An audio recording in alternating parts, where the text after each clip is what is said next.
Assalamualaikum warahmatullahi wabarakatuh. Hai semuanya, saya Sri Ningsih dengan NIM 857984639 dari UPPJJ UT Yogyakarta. Di sini saya akan melakukan praktikum ekosistem darat. Ekosistem adalah suatu sistem yang terbentuk karena adanya hubungan timbal balik antara makhluk hidup dengan lingkungan hidup, dan di antara keduanya tidak bisa terpisahkan. Ekosistem terdiri atas komponen biotik dan abiotik.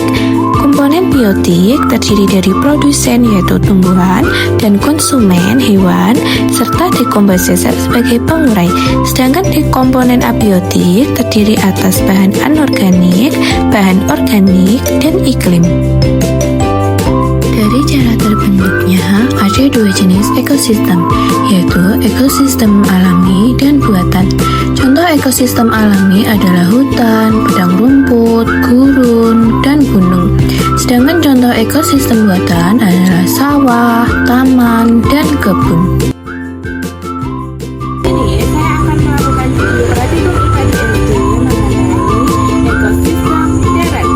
Alat dan bahan yang saya gunakan yaitu ada alat tulis, dan kedua ada aplikasi Biometer, dan ketiga ada tabel pengamatan, yang keempat lingkungan sekitar.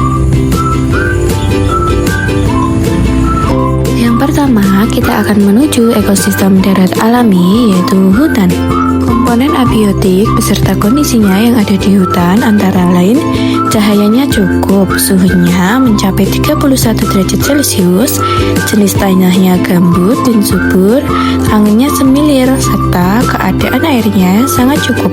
Kemudian kita akan mengamati komponen biotiknya yang terdiri dari tanaman dan hewan.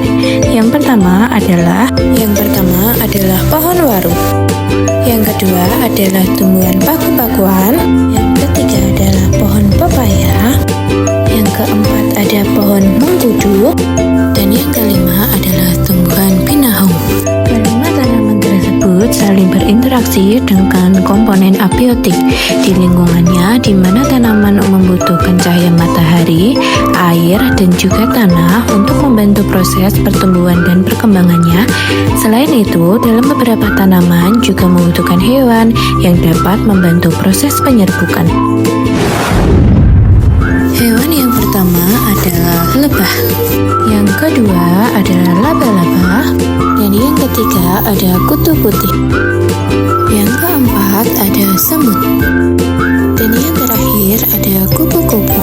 Hewan-hewan tersebut juga berinteraksi dengan komponen biotik, abiotik di lingkungannya. Mereka membutuhkan air, oksigen, dan makanan untuk terus bertahan hidup dan berkembang biak. Dalam hal ini, tumbuhan sebagai produsen dan hewan sebagai konsumen. Selain itu, terdapat juga dekomposer atau pengurai. Mereka adalah makhluk hidup atau organisme yang memperoleh energi dengan cara menguraikan sisa-sisa makhluk hidup lain yang sudah mati. Nah, di dalam ekosistem hutan ini, pengurai ditemui yaitu jamur, bakteri, dan berbagai jenis cacing. Selanjutnya, kita menuju ekosistem darat buatan yaitu sawah. Komponen abiotik yang akan kita amati meliputi cahaya. Terlihat cahayanya sangat terik, suhunya mencapai 31 derajat Celcius. Tanahnya sedikit tergenang basah, anginnya cukup semilir, dan kondisi airnya cukup. Banyak adapun komponen biotik yang kita temukan pada ekosistem sawah. Yang pertama adalah pohon jagung. Yang kedua ada rumput. Yang ketiga adalah padi. Semua tanaman tersebut saling berinteraksi dengan komponen abiotik, di mana mereka membutuhkan cahaya, matahari, air, dan tanah untuk membantu proses pertumbuhan dan perkembangannya. Selain tumbuhan, komponen biotik lainnya adalah jenis-jenis hewan. Yang pertama ada siput. Selanjutnya ada semut.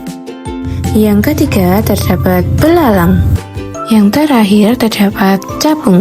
Hewan-hewan tersebut juga saling berinteraksi dengan komponen biotik dan abiotik lainnya. Mereka membutuhkan air, oksigen, dan makan untuk terus bertahan hidup. Adapun dekomposer atau pengurai yang ditemukan di ekosistem sawah adalah jamur dan cacing. Berikut adalah tabel hasil pengamatan komponen abiotik dan biotik ekosistem darat alami dan ekosistem darat buatan. Kesimpulan dari hasil pengamatan pada lingkungan sekitar yaitu hutan dan sawah menunjukkan bahwa di alam ini terdapat hubungan timbal balik antar unsur atau komponen biotik dan abiotik yang membentuk sistem ekologi atau yang disebut ekosistem. Interaksi tersebut mendukung keseimbangan alam yang menguntungkan bagi makhluk hidup termasuk manusia. Sampai di sini dulu praktikum hari ini. Sekian dan terima kasih. Wassalamualaikum warahmatullahi wabarakatuh.